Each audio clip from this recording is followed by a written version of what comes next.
So here at Thrive, we've decided to do a series of video tips to remote working, and there's an obvious reason why we're doing this, and that's because of the current health situation, and more businesses will be, if they haven't already, advising their employees to work from home.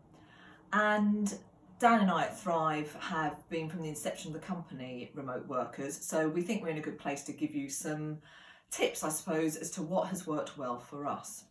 So today's tip is all about acting as if you were going to work. And the idea here is that we build a routine by going to work, and it encompasses quite a few things.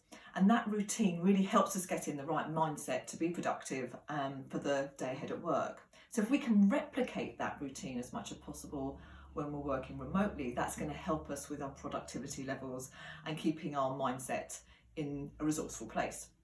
So within this piece, I think there's 4 key tips that would be useful to talk to you about. The first one is to replicate how you prepare your day at the office. So that is obviously getting up, having a shower, getting dressed appropriately, putting on makeup if you're a woman, and not slobbing around in your pajamas or a tracksuit, because that isn't going to get you into the work mindset. The second point here is we usually commute to work, whether that's tube, train, bus, walking, biking.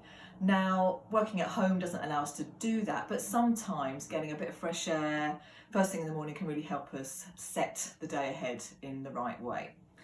The third point here is to put some structure to your day. So to chunk up your work, make sure you have breaks to get a coffee, have an hour for lunch, where you can, eat, but also make phone calls, do the chores, that kind of thing. So structure your day like you would at work. And the final point here is around your work environment. Now, if you're lucky enough to have an office or a desk somewhere, that would be a great place to be when you're working. And I think the idea here is just to make sure there is a difference between wherever it is you're working with a laptop, your phone, your resources, and where you are eating, watching TV, etc. So to get that mindset right, differentiate between your work environment and your home environment if you can. Now, we'll be posting more video tips over the coming days and weeks, so look out for those. And also, if you want some more advice and training around this subject, Thrive are launching a series of Thrive Remotely virtual training sessions, and the link is below in this post if you want further information about that. Have a good weekend.